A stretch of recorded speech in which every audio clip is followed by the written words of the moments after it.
Value zone hyper mart Nandamuri Balakrishna గారిచే November 28న నాచారంలో గొప్ప ప్రారంభం. నమస్తే రవీంద్రనాథ్ గారు. నమస్తే అండి ఉషా గారు. ఈ మధ్య కాలంలో హిజ్రాలు ఇష్టపడి కొంతమంది అబ్బాయిలు స్వయంగా అది దేవుడిచ్చిన ఒక వరం, వాళ్ళని మనం ఎందుకు పెళ్ళిళ్ళు చేసుకోకూడదు, వాళ్ళు కూడా మనలా మనుషులే అని చెప్పి చాలా మంది అండర్స్టాండింగ్తో ముందుకెళ్ళిన వాళ్ళు మనం చూస్తున్నాం. కొన్ని పెళ్ళిళ్ళు లైఫ్ లాంగ్ నిలబడుతున్నాయి. కొన్ని పెళ్ళిళ్ళలో మాత్రం మనం చూసేది ఏంటంటే ఎవరైతే డివోర్స్ తీసుకుంటూ ఉన్నారో, ఎవరైతే సపరేట్ అవుతూ ఉన్నారో వాళ్ళ పెయిన్ మనం విన్నప్పుడు, లేదంటే వాళ్ళతో మనం మాట్లాడినప్పుడు వాళ్ళు చెప్పేది ఏంటంటే కోరిక అన్న పదంతోనే మా దాకా వస్తూ ఉంటుంటారు, దాని తర్వాత మమ్మల్ని వదిలేస్తూ ఉంటుంటారు, మాకంటూ కొంత ఎమోషనల్ పెయిన్ ఉంటూ ఉంటుంది, మేము చాలా డిస్టర్బ్ అవుతూ ఉంటుంటాం, మాకు తెలియకుండానే ఎమోషనల్గా మేము మా హార్మోనల్ ఇన్బ్యాలెన్స్ వల్ల కొన్నిసార్లు సూసైడ్స్ వరకు మేము వెళ్తూ ఉన్నామని మాట్లాడుతూ ఉన్నారు. ఏ విధంగా దీన్ని మనం మాట్లాడొచ్చు అంటారంటే, న్యాయస్థానాల ప్రకారం కనుక మనం చూస్తే వీళ్ళని కూడా ఎమోషనల్ ట్రామాకి గురి చేసి ఇలా గనక మోసం చేస్తూ ఉంటుంటే న్యాయస్థానం ఎటువంటి తీర్పు ఇచ్చే అవకాశం ఉంటూ ఉంటుంది? దీనికి ఏమైనా యాక్ట్స్ ఉన్నాయా? కిన్నెర, ట్రాన్స్జెండర్, న్యూటర్ అనే పదాలతోటి థర్డ్ జెండర్ని మన సమాజం కూడా ఇటీవల కాలంలో మన భారతీయ చట్టాల్లో కూడా ఆమోదించడం జరిగింది. ఇటీవల కాలంలో ఒక మేల్ ఫిమేల్, ఫిమేల్ మేలే కాకుండా ట్రాన్స్జెండర్స్ని కూడా మ్యారేజ్ చేసుకోవడం అంటే ఆనవాయితీ గడిచిన దశాబ్ద కాలంగా మన భారతదేశంలో అనేక చోట్ల ఎక్కువైంది. ముఖ్యంగా భారతదేశంలో యూపీ ప్రాంతంలో ఎక్కువగా ట్రాన్స్జెండర్స్ ఉంటారు. దక్షిణ ప్రాంతంలో తీసుకుంటే కర్ణాటక ప్రాంతంలో ఎక్కువగా ఉంటారు ఈ యొక్క ట్రాన్స్జెండర్స్, మిగిలిన రాష్ట్రాల్లో ఉన్నటువంటి సంఖ్యతో పోలిస్తే. అయితే ట్రాన్స్జెండర్స్ని వివాహం చేసుకొని రకరకాల కారణాలు ఇచ్చే వాళ్ళని ఏదో ఉద్ధరిద్దామని, లేకపోతే సమాజం ఇదని చెప్పి కొన్ని రకాల అభిప్రాయాలతో మ్యారేజ్ చేసుకుంటారు. మ్యారేజ్ చేసుకున్న తర్వాత వచ్చినటువంటి సమాజంలో కొన్ని చిన్న ప్రాబ్లమ్స్ వల్ల వాళ్ళని అబ్యూజ్కి గురి చేస్తారు. కొన్ని చోట్ల మొదట్లో మాట్లాడుకున్నటువంటి రిలేషన్షిప్స్ తర్వాత కంటిన్యూ అయ్యే అవకాశం చాలా తక్కువ. అయితే అనేక రకాల ఎట్లయితే మహిళలు ఇబ్బంది పడతారో, ఎట్లయితే మహిళల వల్ల పురుషుల వల్ల మహిళలు ఎట్లయితే ఇబ్బంది పడుతున్నారో, మ్యారేజ్ చేసుకున్న తర్వాత కూడా వీళ్ళ ద్వారా ఇబ్బందులు పడే అవకాశం ఉంటుంది. అయితే నేను ముందుగా చట్టాల గురించి చెప్పి తర్వాత ఈ వివరంలోకి వెళ్ళే ప్రయత్నం చేస్తాను. ముఖ్యంగా చట్టాలు ఏం చేస్తుందంటే 2014లో national legal services authority versus union of India అన్నటువంటి ఒక చట్టాలు లేవనెత్తారు. ఏ రకంగా అంటే ట్రాన్స్జెండర్స్ని కూడా యాక్సెప్టెన్స్ ఇవ్వాలా వద్దన్న విషయం మీద కొంత 2014లో ఒక చట్టాలు వచ్చాయి. అందులో ఈ ముఖ్యంగా లింగ మార్పిడి చేసుకున్నటువంటి జెండర్ని కూడా పూర్తిగా ఒక మూడో వర్గంగా సూచిస్తూ వాళ్ళకు కూడా భారతదేశంలో సమాన అవకాశాలు, ఒక మహిళలతో పాటు స్త్రీలతో పాటు ట్రాన్స్జెండర్స్ కూడా సమాన అవకాశాలను 2014లో ఇవ్వడం జరిగింది. ప్రతి చోట కూడా వాళ్ళకి ట్రాన్స్జెండర్స్ కూడా ఈక్వల్ ఇంపార్టెన్స్ ఇవ్వడం కూడా జరుగుతుంది. ముఖ్యంగా కర్ణాటకలో చూసినట్టయితే సివిల్ సర్వీస్ ఉద్యోగాల్లో 1% కంప్లీట్గా ఇవ్వడం జరిగింది. సివిల్ సర్వీస్ లాంటి ఉద్యోగాల్లో కూడా ఇక న్యాయవాదులు కానీ జడ్జి అయిన వాళ్ళు కూడా చాలామంది ఉన్నారు. ముఖ్యంగా వెస్ట్ బెంగాల్లో ఒక ప్రధాన న్యాయమూర్తి పూర్తిగా ఒక ట్రాన్స్జెండర్గా ఎన్నికయ్యారు. అదేవిధంగా కొంతమంది రాజకీయ నాయకులు అయితేనేమి, వ్యాపారవేత్తలు అనేక రంగాల్లో కూడా ట్రాన్స్జెండర్స్ తమ యొక్క అంటే వాళ్ళకి మెయిన్ ఏంటంటే హార్మోనల్ ఇన్బ్యాలెన్స్ వల్ల వాళ్ళు కూడా అందరిలాంటి మనుషులే, కేవలం హార్మోనల్ ఇన్బ్యాలెన్స్ వల్ల మాత్రమే వాళ్ళు అట్లా అవడం జరుగుతుందని చెప్పి 2014లో NALSA versus union of India అన్నటువంటి ఒక చట్టాల ద్వారా ఇవ్వడం జరిగింది. అయితే వివాహ వ్యవస్థ అన్న విషయం మీద చాలా కాంట్రవర్సీ వచ్చింది 2014 నుంచి. వీళ్ళని ఎలా యాక్సెప్టెన్స్ ఇవ్వాలి, అసలు ఇవ్వాలా ఇవ్వకూడదు అనే విషయం మీద చాలామంది మేధావులు, కొంతమంది రాజ్యాంగ నిపుణులు అందరూ కూడా కూర్చొని అనేక భిన్న కోణాలతో చేస్తూ 2023 అంటే లాస్ట్ ఇయర్ 2023 మన వైవి చంద్రచూడ్ గారు సుప్రీంకోర్టు న్యాయమూర్తిగా ఉన్నప్పుడు ఒక చారిత్రాత్మకమైన తీర్పు ఇవ్వడం జరిగింది. ముఖ్యంగా ట్రాన్స్జెండర్స్ని కూడా మ్యారేజ్ చేసుకోవచ్చు, వాళ్ళది కూడా లీగలే అని చెప్తూ ఆయన 4 రకాలుగా చట్టాలు ఏర్పాటు చేయడం జరిగింది. అంటే వ్యక్తిగత చట్టం, హిందూ చట్టం, ముస్లిం చట్టం, క్రిస్టియన్స్ యాక్ట్, వీటికి సంబంధించి కూడా చట్టాల్లో కొన్ని మార్పులు చేస్తూ వీళ్ళను కూడా ఆమోదించవచ్చు. అయితే ఒక క్లాజ్ పెట్టడం జరిగింది, లింగభేదం మార్చిందంటే ట్రాన్స్జెండర్ అయిన తర్వాత ఎయిదర్ వాళ్ళు మేల్ ఆర్ ఫీమేల్ ఏదో ఒకటి యాక్సెప్టెన్స్ ఇవ్వాల్సి వస్తుంది. అక్కడ ట్రాన్స్జెండర్ అని చేస్తే సరిపోదు, మార్పిడి చేసుకోవచ్చు, ట్రాన్స్జెండర్ చేసుకోవచ్చు. ఒకవేళ నేచురల్గా ఉన్నటువంటి వాళ్ళు కూడా ఏదో ఒక సెగ్మెంట్కి రావాలి. అంతేగాని నేను ఒక మేల్ కాబట్టి నేను ట్రాన్స్జెండర్ పెళ్లి చేసుకుంటే కుదరదు. ఒక మేల్ ఒక ట్రాన్స్జెండర్ అది కూడా ఫిమేల్ అనే వెర్షన్తో వెళ్ళాలి, లేకపోతే ఫిమేల్ ఒక మేల్ అనే ట్రాన్స్జెండర్తో వెళ్ళాలి తప్పించి కంప్లీట్గా ట్రాన్స్జెండర్కి మాత్రం మ్యారేజ్ చేసుకునే చట్టాలు మాత్రం భారతీయ చట్టాల్లో లేదు. ఇది గుర్తుపెట్టుకోవాల్సిన అవసరం ఉంది. ఏదైనా మేల్గా ఉన్న వ్యక్తి ఫిమేల్గా మారిన తర్వాత నేను ఫిమేల్ని అని కన్ఫర్మేషన్ చేస్తూ వెళ్ళాలి. ఎందుకంటే ముఖ్యంగా ప్రకృతి నియమావళి ఉంటుంది. అయితే కంప్లీట్గా మేల్తోనన్నా ఒక మ్యారిటల్ స్టేటస్ వెళ్ళాలి, లేకపోతే ఫిమేల్తో వెళ్ళాలి తప్పించి మేలు ఫిమేల్ కాకుండా ట్రాన్స్జెండర్తో వెళ్తా ఉన్నటువంటి చట్టాన్ని అయితే భారతదేశం యొక్క చట్టాలు యాక్సెప్టెన్స్ ఇవ్వలేదు.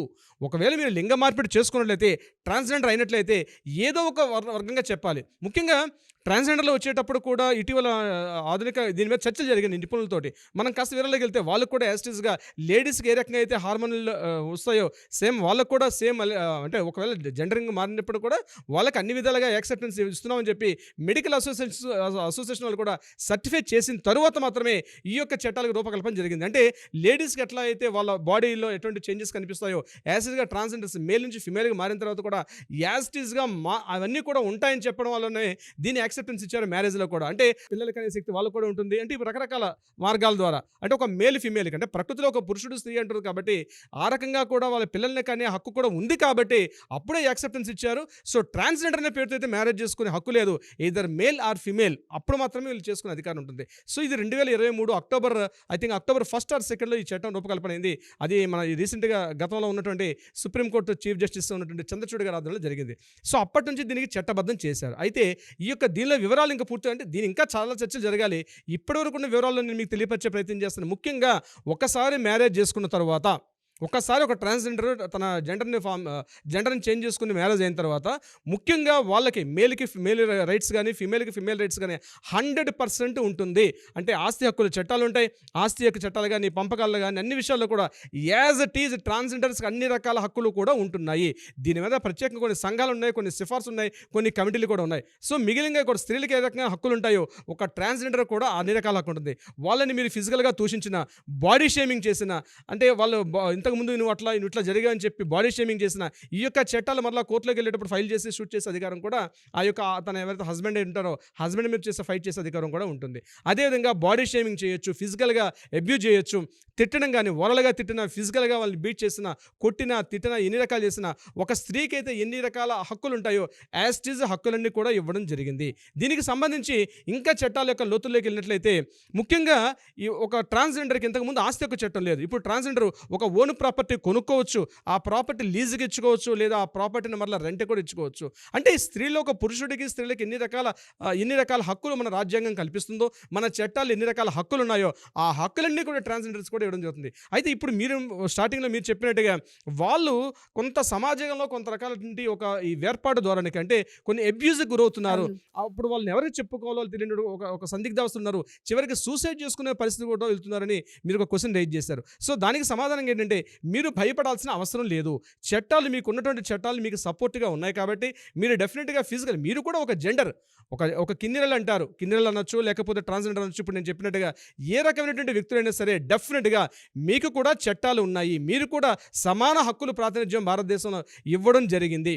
కాబట్టి మీరు ఇటువంటి ఏవైనా గమనించినట్లయితే ఒక పర్సనల్గా మిమ్మల్ని తిట్టినా, మిమ్మల్ని కొట్టినా, వృత్తిపరమైన దానికి సంబంధించి కించపరిచిన, ఎందుకంటే వాళ్ళకంటూ ఒక వృత్తికి సంబంధించి ఒక థియరీని ఫాలో అవుతూ ఉంటుంటారు. అది ఏ విధంగా మనం చూసినా దాన్ని కూడా డిగ్రేడ్ చేసి మాట్లాడడం జరుగుతూ ఉంటుంది రిలేషన్షిప్లో ఉన్నప్పుడు. గవర్నమెంట్ ఏం చేశారంటే ఇంతకుముందు వాళ్ళకి వేరే ఆధారం లేదు. స్కూల్లో జాయిన్ అయ్యేటప్పుడు అక్కడ మేల్ ఫీమేల్ అక్కడ ఏ జెండర్ రాయాలో తెలియక చాలా ఇబ్బందులు పడేవారు. 2016 నుంచి ప్రతి సర్టిఫికేట్స్లో కూడా 3 ఫార్మాట్స్ వస్తున్నాయి. అక్కడ మేల్ ఫీమేల్ ట్రాన్స్జెండర్ అని చెప్పి 3 ఆప్షన్స్ వస్తున్నాయి. కాబట్టి పిల్లల్ని ఎడ్యుకేషన్ చదివించుకోవచ్చు, ఉద్యోగాల అవకాశాలు ఉన్నాయి, ఉపాధి అవకాశాలు ఉన్నాయి, గవర్నమెంట్ ప్రభుత్వ ఉద్యోగాలు ఉన్నాయి, ప్రైవేట్ సంస్థలు ఉన్నాయి. చాలామంది ఈరోజు కొన్ని వేల మంది కూడా సమాన ఈక్వల్ అవకాశాలు పొందుతున్నారు. కాబట్టి ట్రాన్స్జెండర్స్ కూడా ఎటువంటి భయపడాల్సిన అవసరం లేదు. అటువంటి అబ్యూజ్ కానీ గురైనట్లయితే దగ్గరలో ఉన్నటువంటి మీకు కోర్టులో మీరు పోలీస్ స్టేషన్లో ఫిర్యాదు చేయొచ్చు. ఇమీడియట్గా న్యాయస్థానం మాలాంటి న్యాయవాదుల్ని సంప్రదించినట్లయితే డెఫినెట్గా న్యాయపరంగా మీకు ఎటువంటి చట్టపరమైనటువంటి మీకు హక్కులు కానీ మీకు ఈక్వాలిటీ రైట్స్ కానీ అన్నీ కూడా మీకు డెఫినెట్గా ఉంటాయి. ముఖ్యంగా గుర్తుపెట్టుకోవాల్సినటువంటి ప్రతి మగాడు ప్రతి పురుషులు కూడా ఏంటంటే వాళ్ళు కూడా ఈక్వల్గా మనతో పాటు సమాజంలో జీవించే హక్కు ఉంది. మన రాజ్యాంగం అందరికీ చెప్పేది ఒకటి, ఫస్ట్ జీవించే హక్కు ఉండాలి. ముందు రైట్ టు లివింగ్ అనేది వెరీ వెరీ ఇంపార్టెంట్. జీవించే హక్కు ఉన్న తర్వాతనే మిగిలిన అన్నీ ఏర్పాటవుతాయి. మనం ఇప్పటివరకు సమాజంలో వీళ్ళని తొక్కివేశారు పక్కకి. వీళ్ళంటే ఏదో ఎక్కడి నుంచో డిఫరెంట్ అని చెప్పి వీళ్ళకి సొసైటీలో లేదని చెప్పి వాళ్ళు అంటే అక్కడక్కడ లారీలు ఆపడం కానీ రకరకాల వాళ్ళు ఎర్నింగ్స్. ఇప్పుడు మనిషి బతకాలండి. సమాజంలో ఎన్ని చట్టాలు, ఎన్ని హక్కులు, ఎన్ని తీర్పులు ఇచ్చినప్పుడు కూడా ఫస్ట్ చెప్పేది నిన్ను నువ్వుగా బతకాలి, బతికే హక్కు ఉంది, జీవించే హక్కు ఉంది అనేది ప్రతి ఒక్కరు మనం కోరుకున్నది. ఏ కోర్టుకి వెళ్ళినా ఏ చట్టాలకు వెళ్ళినా ఆ యొక్క ప్రైమరీ ఫండమెంటల్ రైట్ని పక్కకు తోసే అధికారం ఎవరికీ లేదు భారతదేశంలో. ఏ ఒక్క వ్యక్తికి కానీ, ఏ న్యాయస్థానం కానీ, ఏ రాజకీయ నాయకుడు కానీ ఎవరికి కూడా ఫండమెంటల్ రైట్ పక్కకు ప్రాథమిక హక్కును తొలగించే హక్కు లేదు. సో ట్రాన్స్జెండర్స్ కూడా ఒక ప్రాథమిక హక్కు ఉంది. వాళ్ళు జీవించే హక్కు ఉంది, సమాన హక్కులు మనతో పాటు వాళ్ళకు ఉన్నాయి. కాబట్టి ఇది గుర్తించాల్సిన అవసరం ప్రతి ఒక్క పురుషుడికి, స్త్రీకి, ముఖ్యంగా వాళ్ళని మ్యారేజ్ చేసుకునే వ్యక్తులు కూడా వాళ్ళతో పాటు కోలివిల్లో ఉన్నప్పుడు కూడా, కోలివిల్లో ఉన్నా లేకపోతే వాళ్ళని మ్యారేజ్ చేసుకున్నా, వాళ్ళు ఏమాత్రం ఇబ్బందులకు గురి చేసిన చట్టపరంగా కఠిన శిక్షలు కూడా ఉన్నాయి. అది గుర్తుపెట్టుకోవాల్సిన అవసరం అయితే ఉంది ఉష గారు. ఎగ్జాక్ట్లీ. సో ఏదో సరదాగా పెళ్ళిళ్ళు చేసుకోవడం, వాళ్ళకంటూ కోరికలు తీరిన తర్వాత వదిలేసి మళ్ళీ ఇంకో పెళ్లి చేసుకుందామన్న చాలామంది ఆ విధంగానే అనుభవిస్తూ ఉన్నారు. మానసిక క్షోభ అంటూ ఉంటారు. అది బయటకు వచ్చి చెప్పుకోలేక చాలామంది ట్రాన్స్ ఇబ్బందులకు గురి అవుతూ ఉన్నారు. వాళ్ళందరికీ సంబంధించి కూడా చట్టాలపైన కొంతమందికి అవేర్నెస్ లేదు. ఎందుకంటే మాకంటూ కొన్ని చట్టాలు ఉన్నాయి, కొన్ని యాక్ట్స్ ఉన్నాయి, మేము వీటిపైన మేము సీరియస్గా యాక్షన్ తీసుకోవచ్చు అన్న వాటిపైన అవేర్నెస్ కలిగించడమే నా ఈ వీడియో యొక్క ముఖ్య ఉద్దేశం. ఈ విషయంలో మిమ్మల్ని అభినందించాలి ఉష గారు. సామాజిక బాధ్యతగా మీరు ఎన్నో టాపిక్స్ని తీసుకున్నారు.